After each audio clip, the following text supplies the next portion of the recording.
On the Gramophone podcast this week, conductor Sir Mark Elder and composer Huw Watkins discuss their new album recorded with the Hallé Orchestra. You can hear them talk about their wonderful collaboration in just a few moments.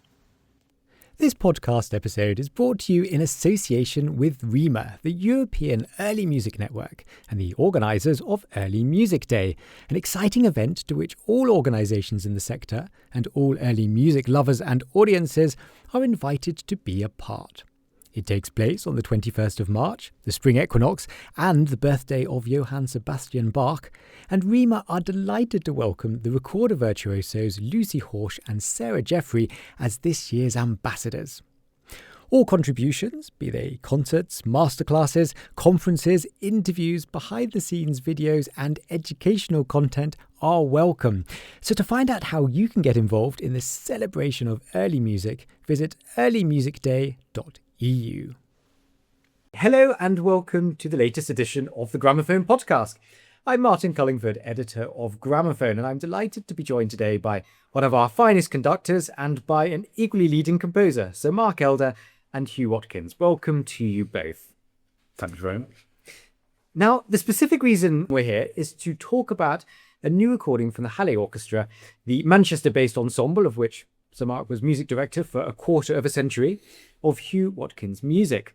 But before we go on to explore the repertoire on this album, perhaps we can hear how your partnership came about. Huw, when did you first encounter the Hallé? A long time ago, I suppose, when I was a student at Chetham's Music School in Manchester in the 90s, I went to many Hallé concerts in the Free Trade Hall, as it was then. Kent Gono was the conductor. So that was my first experience of the orchestra. I think they've changed and transformed under Mark's leadership. I think it's fair to say that, but then I came back to hear them a decade or so later. They were just in such a good place and remain so to this day. Yeah. So you encountered them as a student, as someone exploring this into an orchestra. When did you first find yourself working with them? It's obviously an extraordinary step. Yes, absolutely. It was 2016, I think, when I wrote my first symphony for Sir Mark and the orchestra. Mm-hmm. I'd been up there as my wife, Helen Grimes, a composer too. And she'd in fact be composer in residence association with the orchestra for a few years. So I was... was that under Sir Mark? It certainly was, yes. Yes, he did one or two pieces of hers as well. And so I'd come up and have these lovely dinners with Mark and Bandy afterwards. And I don't know, perhaps I was in their mind a little bit. Yeah, I can't say how it came. It was a very pleasant phone call or email saying, would you fancy writing something for us? And I immediately, leapt at the chance to do so. And that first piece was your first symphony? Yes, that's right. Just called Symphony at the time. I didn't know I'd carry on writing it. I think part of the thing that was very stimulating to us all was that we knew Helen and we knew her music and its incredible power and intellectual control and all that. And I realized that Huw's music was so different from hers, the color of it, the atmosphere of it, that I thought it would be a wonderful contrast.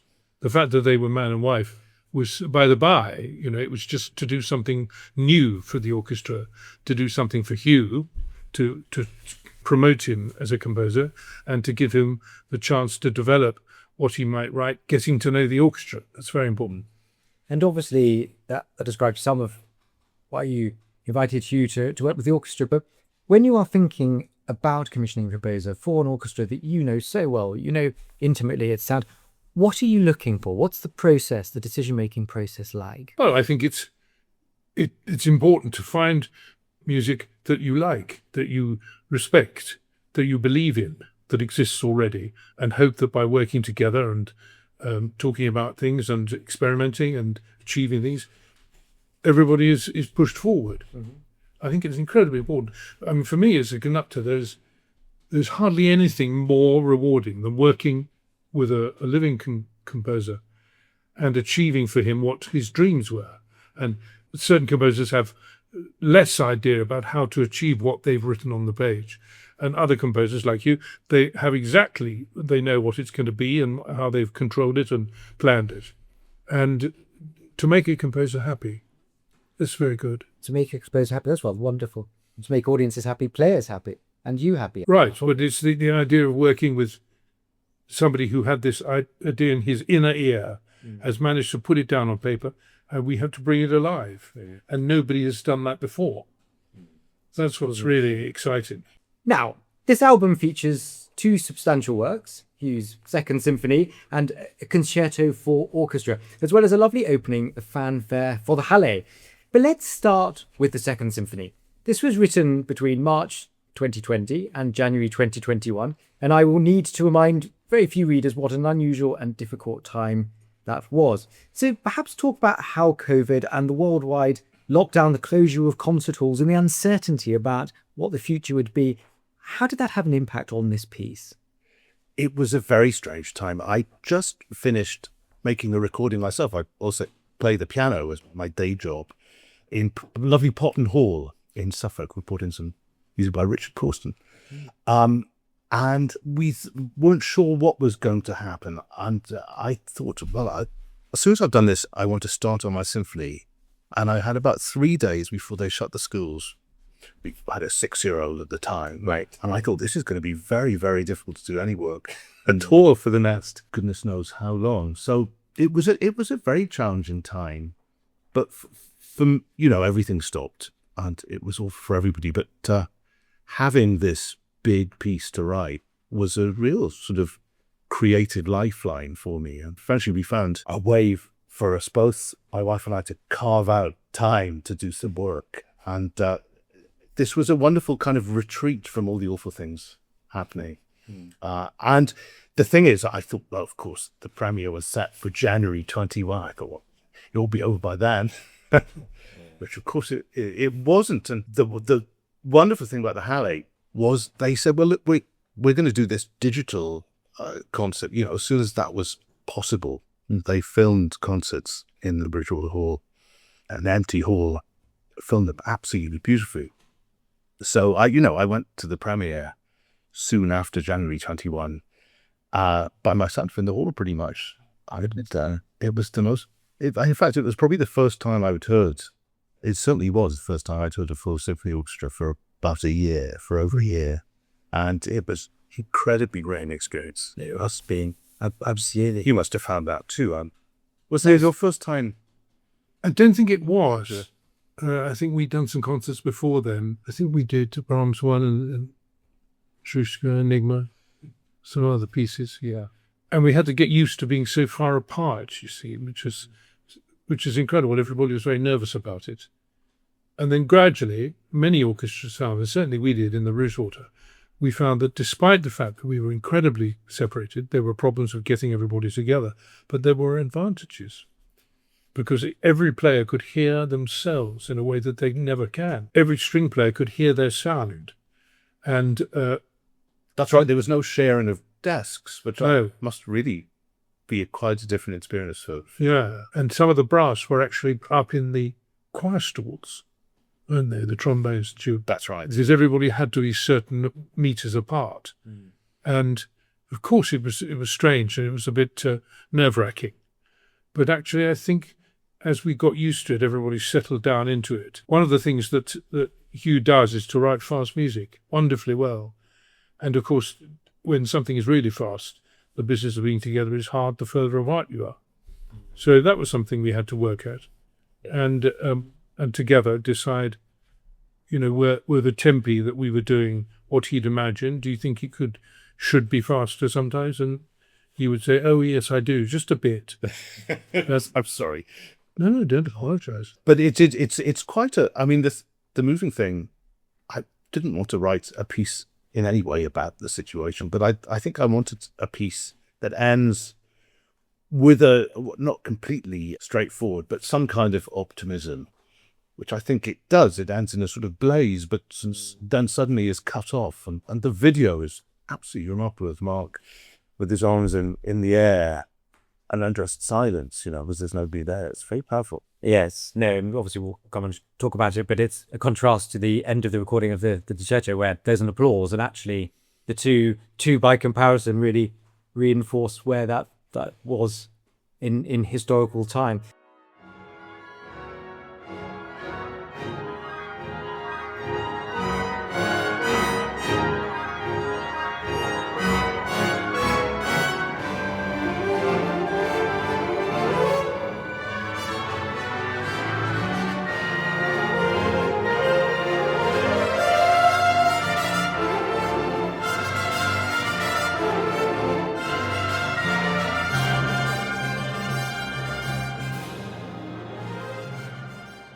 Let's explore the structure of it. So perhaps you can introduce it, and then, so Mark, if you can talk us through how that worked from the performance perspective. Well, the blaze of optimism at the end comes from this very quiet, not tentative, but unassuming opening. It's a canon, really, for two flutes. The clarinets take it up. There's a halo of string sound sustaining it.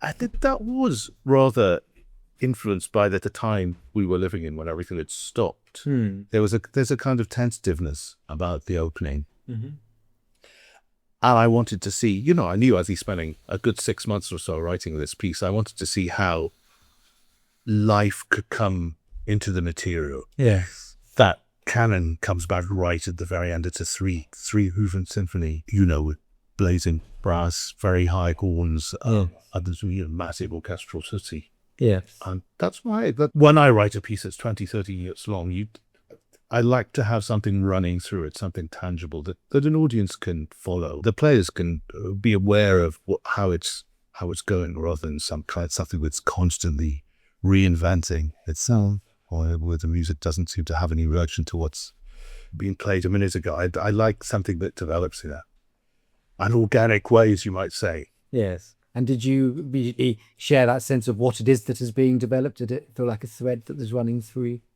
Oh, absolutely. The two flutes have a little conversation right from the beginning, and the tempo is sufficiently flowing that you don't immediately pick up that it's a canon, that actually the second player is imitating what the first player has done, but it's so close. But that gives a rhythmic energy and intensity that is very compelling, because it flows. It's like a stream, that's constantly moving. And it doesn't show, to begin with, its symphonic potential. And, I love that. I mean, I think it's very exciting.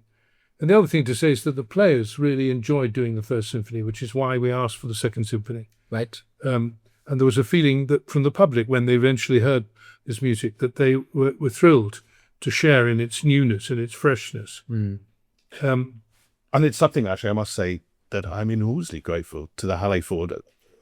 Most orchestral commissions tend to be asking for a 5, 10, and 1 concerto. So to be asked to write a really substantial, through now 3 substantial pieces is quite remarkable. It's something one doesn't always have the chance to do. Really. No, quite. And speaking of the players, and one of the things that struck me for both of these works actually is there's a lot of writing for instruments, particularly wind instruments, where it's almost soloistic above or within the texture, and that's very, very beautiful. You can hear those individual voices and lines. There is this sense how, when you get to know an orchestra a little bit, which I already had coming up to Helen's pieces over the years, you become familiar with the characters of certain principal players. They're people that you just want to write for. I mean, particularly also because he's Welsh and I've known him. Gareth Small, the trumpeter, is just the most remarkable player. So there's a lot for him throughout these pieces, which plays thrillingly well, I think. But not just him. There are so many other members. That the string section as a whole is such a luxurious, beautiful sound. The slow movement of this second symphony starts with these chorale-like string chords, and Mark knows how to make it sound sort of shimmying, that they have. The writing is quite straightforward, really, but that the sound will be this incredibly luxurious, expansive sort of thing. Yeah. And when preparing a performance, did you have a feeling like, I can see that Huw here has recognised the particularly unique voice of this particular instrument and player? Is there an element almost of portraiture of an orchestra? Not so much in this symphony. No, I wouldn't say that comes across. I think it comes across more in the Concerto for Orchestra, which is his third piece, and so he was able to think more individually. Well, I think what this symphony has is a real symphonic flow, that he takes his ideas and treats them interestingly and changes them, alchemizes them, as I would say, and builds structures that are very, very compelling. And the first movement, for instance, works up into a terrific finish. It's very, very full of energy and a sense of achievement, so that you then, as a result, earn the peace and new beauty of the slow movement. And in a way, that sort of dramatic contrast is lovely for a symphony to have. And it's particularly, I think, important in establishing a voice that is original, is fresh, and tests and strains the players, which it does. I mean, it's really hard. It's hard music, this, right, because it's fast and because it's very clear. You know, it's either right or it's wrong. And I think we got most of it. It's completely right. Yes, the way you play it. But I appreciate that it's true, that it's challenging. I think the thing that one wants to do as a composer is just find the limits of what's feasible and not go beyond it. As soon as you start doing that, players don't quite trust you or believe in you, so you want to stretch them. But it's interesting, One of the things, Huw, that's hard in studying and preparing a piece like this is to see the wood for the trees. You've got to actually have a feeling of the phrases, and the phrases can be 20 bars long, but the meters are changing all the time, and the players have to be thinking broadly and not just note by note. And from that point of view, this is music that has its feet on the ground. It's not distant intellectual musings, which can be wonderful, of course, but it is very romantic music in the sense that it's to do with feeling, with his personality being projected into the orchestra. And it's very rewarding. And the players pick that up immediately. That's interesting. And you mentioned earlier that Huw writes fast music very well. What does that mean? And actually, what would the opposite of that be? Well, even the slow movement is only slow for a bit. Yes. And he takes the melodies and takes the musical ideas and develops them and speeds it all up and makes a climax, and then it dies down again. And fast music is very difficult to write. You've got to write a lot of bars to achieve any sense of structure. And I think he's brilliant at that. I mean, I think the way all the pieces that we've done surge forward is lovely. The way they sometimes cut off and suddenly there's a change in character, I think is terrific. It's very rewarding. The hardest thing is the rhythmic precision. The changing bars. When you're going along in 3 beats in a bar and then suddenly 2, that's no problem.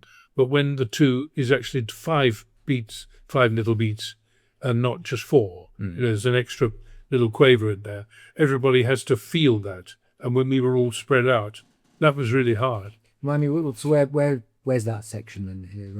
The beginning of the last movement, for instance. Yes, it's a rather lilting sort of 5/8/6/8/2/4 kind of, which I love. I love writing that stuff. But you're absolutely right that the more players there are, the harder that sort of thing is to triple on altogether. It's quite interesting now. Remember back to listening, that feels very full of flow. But the way you've described it, obviously that's something that's only achieved when you manage to make those changes not feel like disjointment, that it has to be altered.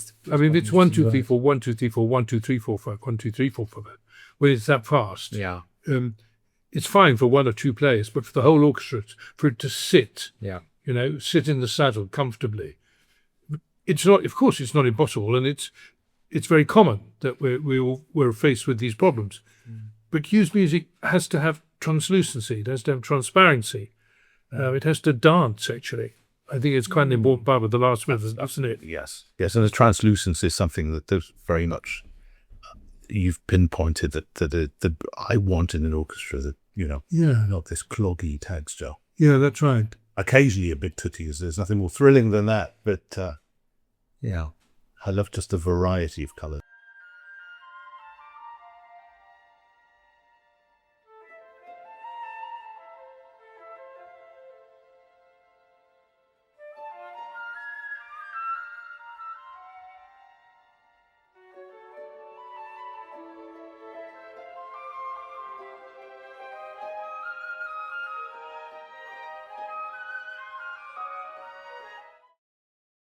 So let's talk about the concerto for orchestra.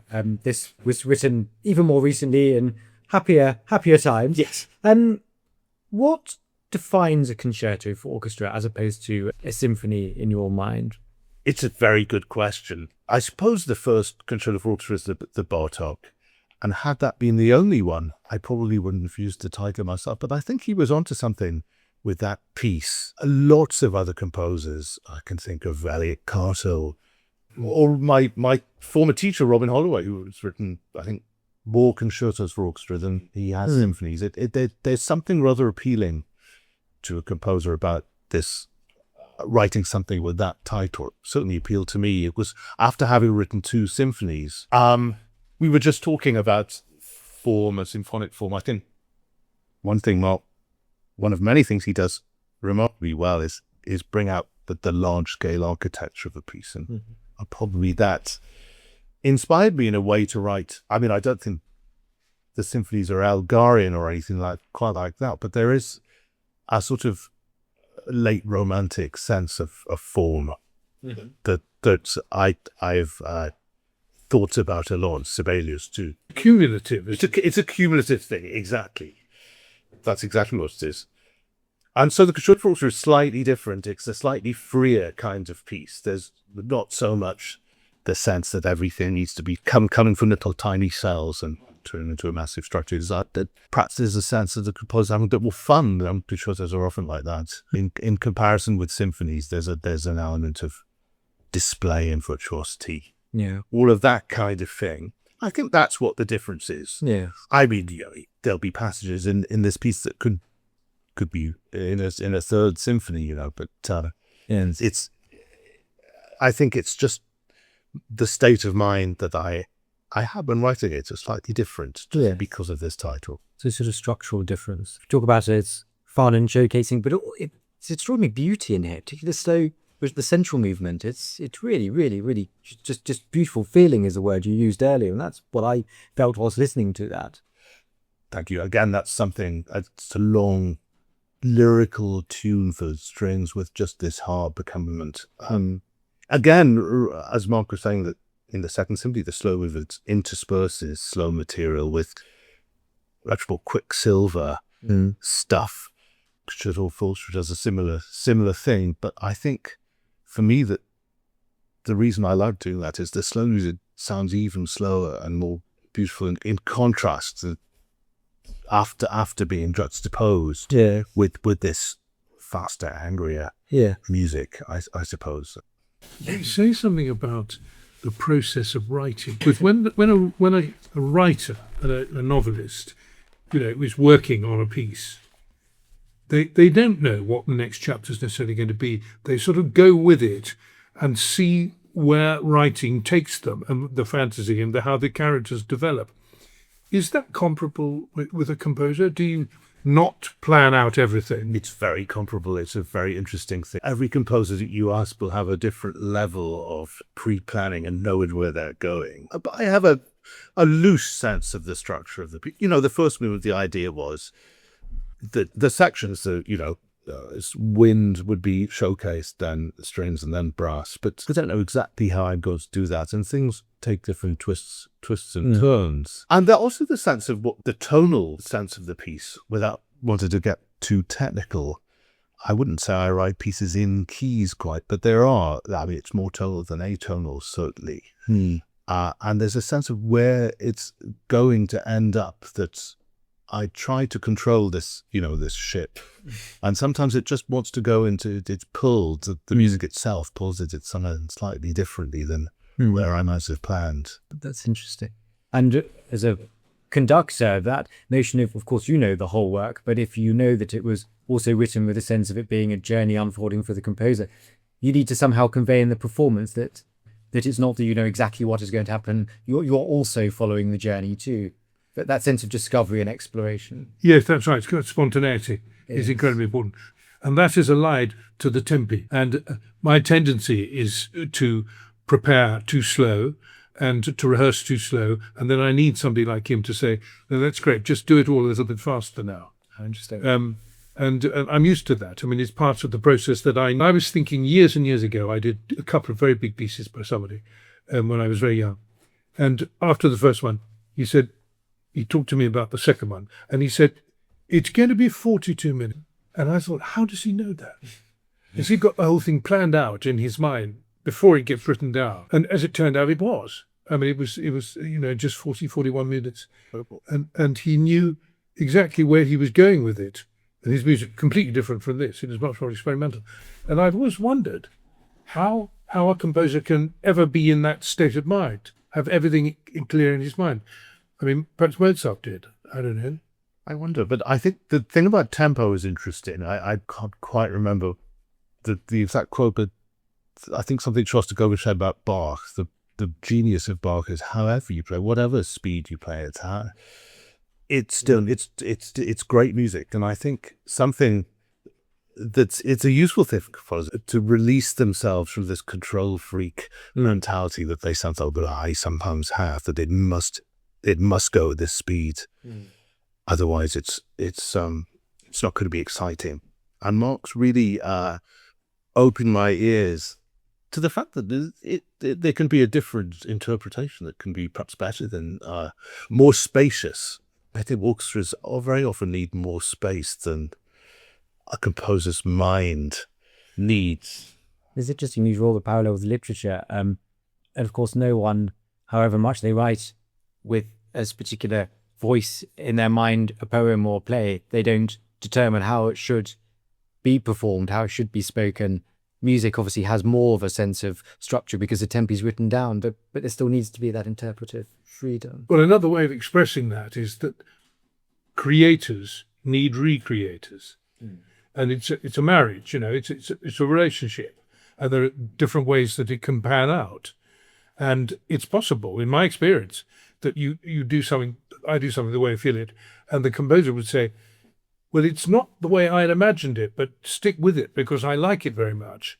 I think I'm hearing all the notes more if you're doing it a little bit slow. And of course, for a composer to be really, really confident that the tempo that he's marked, when he's alone and hearing the notes in his inner ear and hearing them and then deciding it's going to be that speed.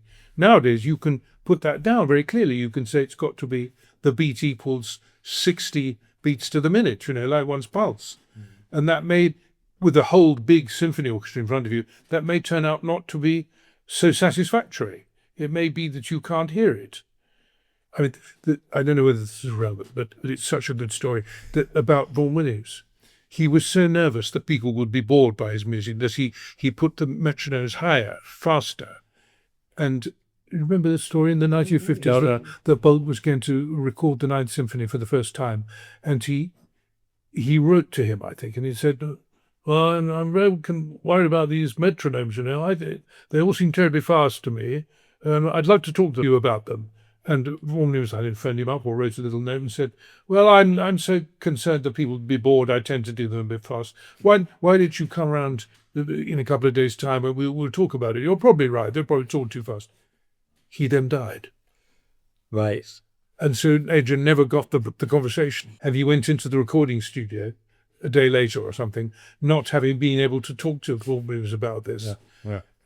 And for me, this is very moving because I found that this is the Ninth Symphony. I found it, I had no way into it. I couldn't make head or tail of it until I heard this story and I suddenly thought, yeah, well, that's like an invitation to pay no attention to the metronome marks at all and look at the piece completely as you want it and make your own decisions. And when I did that, my whole feeling about the music changed. So my whole commitment to the symphony changed. And I think it's a wonderful piece now. Yes. The way it builds up and all the things hidden in it and the sense of some huge space at the end, And it's only a machine. It's true. And it's a snapshot. I mean, I remember recording violin piano piece of Oliver Nussel's, who you think of all composer performers, he's the most meticulous about the notation of his music. But this was a piece that we recorded, a good 30, 40 years after he'd written it. And he said, "Oh, no, don't start. No, it's not too fast." Really, really is. No, I've changed. I'm a bit older. And it was quite revealing and reassuring. I think probably in 1978 or whenever he wrote me a piece, that's what he meant. And now he, looking back on it 40 years later, he had a slightly different view. Yeah. It's related to our pulse, the fact that we have pulse and our pulse changes. And musical pulse must change. And it can give and take and go forward and hold back as we do and as we change in our lives and get to the different periods, the times of our lives. It's inevitable that should be reflected in our music making. And the concept that a conductor conducts slower the older he gets is borne out in practice by many performances. But something is revealed, whatever the tempo is. Isn't that true? I think so. Absolutely true. Yes. Yes. I think that's very important. And it's wonderful to be in at the first iteration of something new. And to think, now, what have we achieved? What does that say? And the brilliance and muscular energy in so much of the way Huw builds up his symphonic movements is very thrilling. And if we've got it in these performances near what he was dreaming of, then that's wonderful. But somebody coming in another 20 years and being fascinated by the music might find something different. And, you're not there to say anything, perhaps. No, Indeed. And I imagine you'd like nothing more than to think that someone has seen something else that perhaps you weren't. Absolutely. I mean, on the occasion that some of these pieces have been done, again, it's always very interesting to see what the orchestras and the conductors bring. Yes, that's right. That's a joy to have somebody see something in your music that you haven't seen yourself. Mount does that superbly.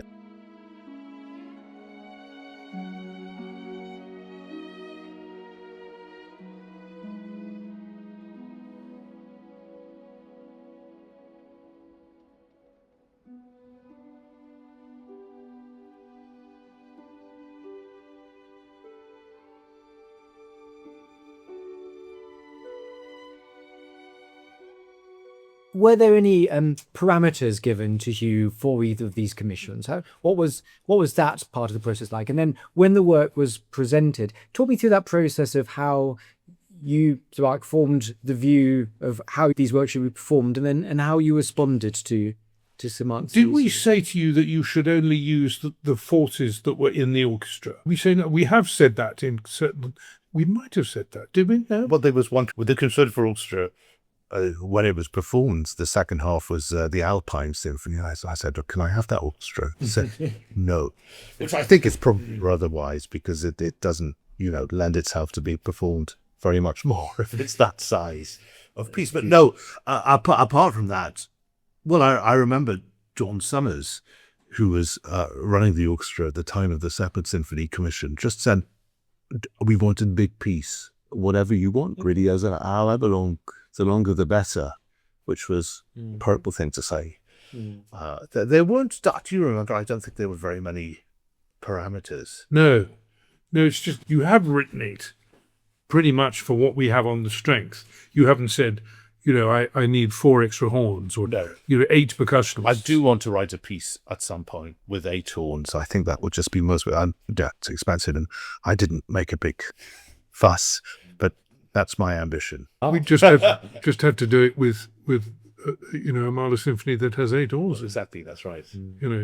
It's perfectly possible to do it if you plan this in advance. Yes. But it's so exciting to get a score. I mean, this is something from the publisher only, for the first time, a new piece, when it arrives. It's incredibly exciting.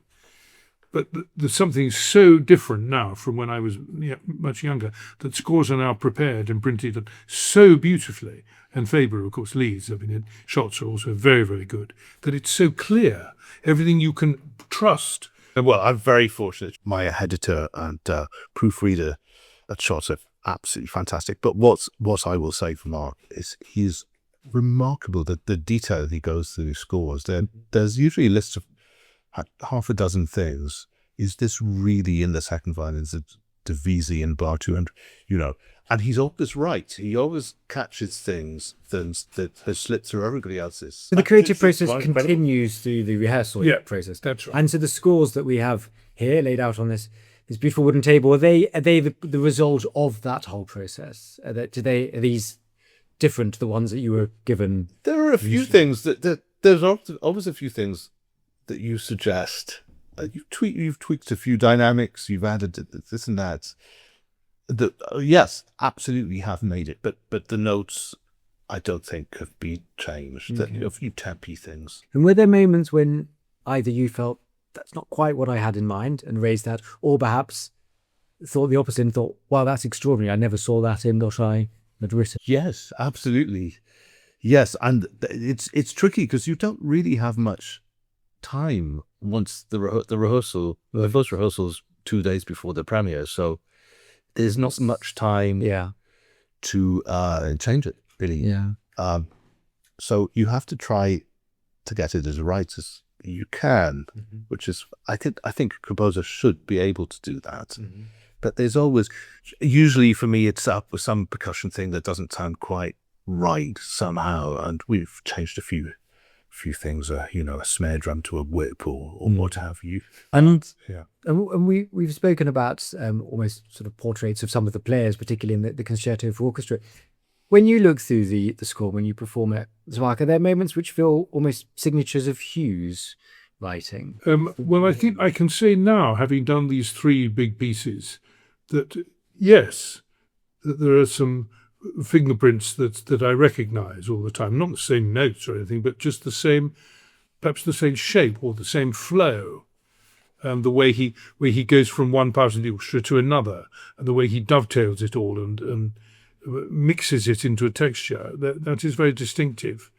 And also, always underneath the slowest music, there's some pulse that is keeping it alive, which is great. I mean, that's really beautiful.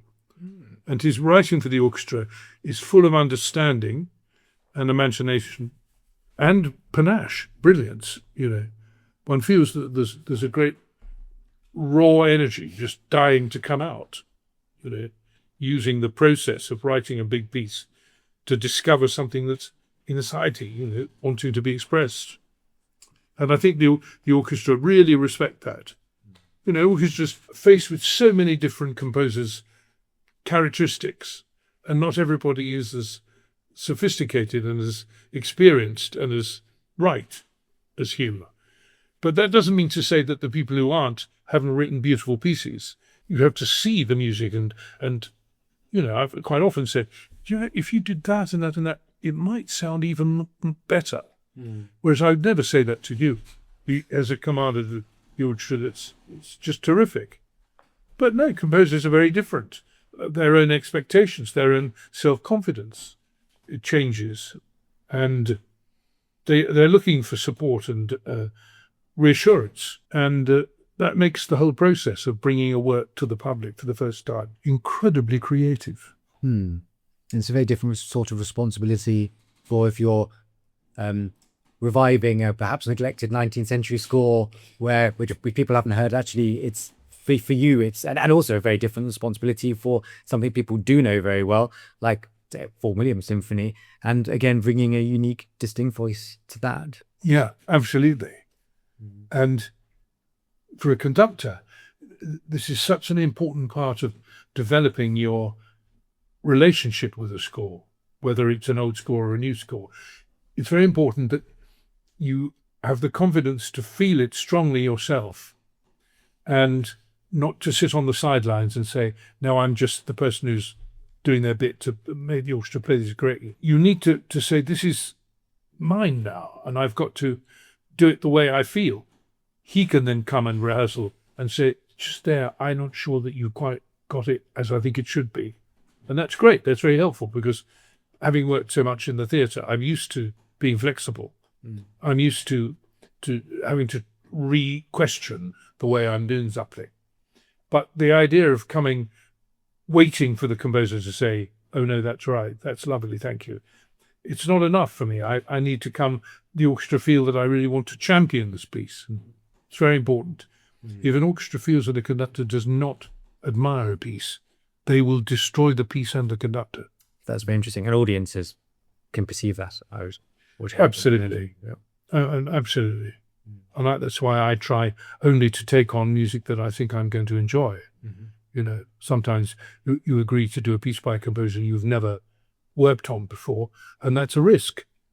But it's part of keeping oneself alive. Now, one final work on here, the Fanfare, which also has a link to certainly the time of the First Symphony. It heralded the return of the Hallé players to the stage again. Fanfares, of course, have a purpose, historically and today, to herald, to summon, to celebrate in concentrated bursts of intensity. How did you set about that very specific task, Huw?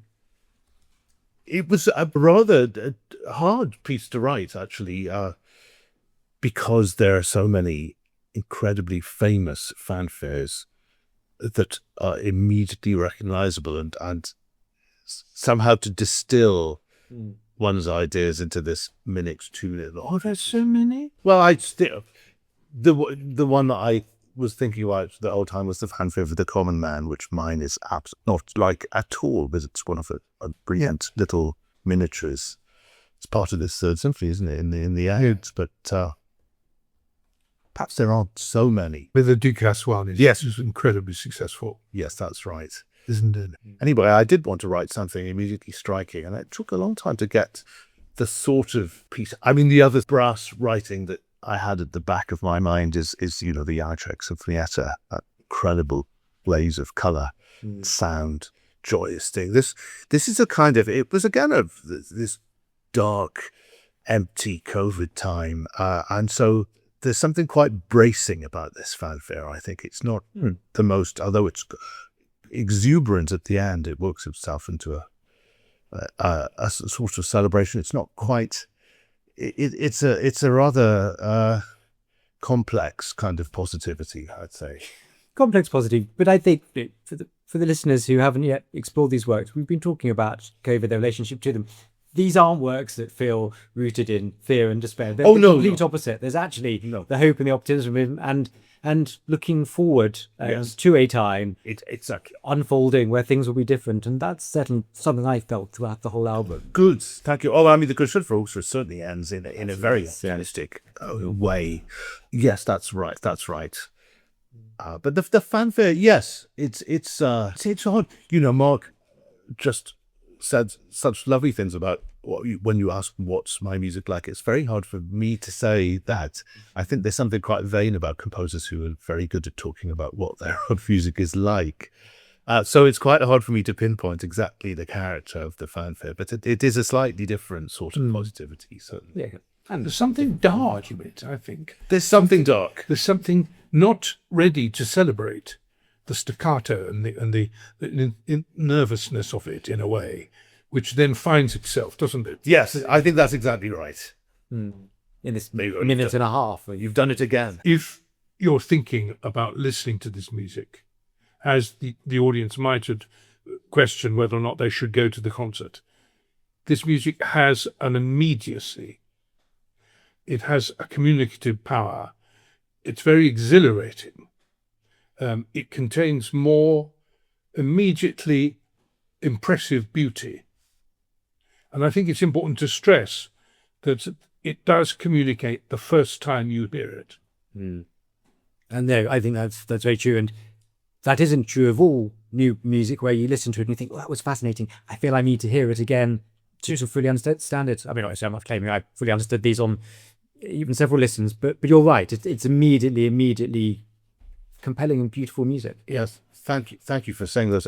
If it has those things, it's in no small part because you brought them out. You and the Hallé have brought them out so convincingly, so compellingly. So I'm hugely grateful to have this disc from you, from you and the orchestra. If an orchestra you see does a piece with a composer they don't know, and they come out of it having enjoyed it, and they feel, God, that was really worth doing and difficult, but it was really lovely. If you face them with another piece and then another piece, they think, well, we've got to be really good. We're good at this. You know, this isn't going to be so much a period of discovery, because we know that we respect and like what he did before. So they're hoping that they're going to find something equally exciting and rewarding. And I think that's one of the great advantages of writing a series of pieces for the same group of musicians. Well, just a reminder that the wonderful new album of Huw Watkins' music, performed by and written for the Hallé Orchestra and conducted by Sir Mark Elder, is available now on the orchestra's own label. Sir Mark Elder, Huw Watkins, thank you so much for joining me today. Thank you.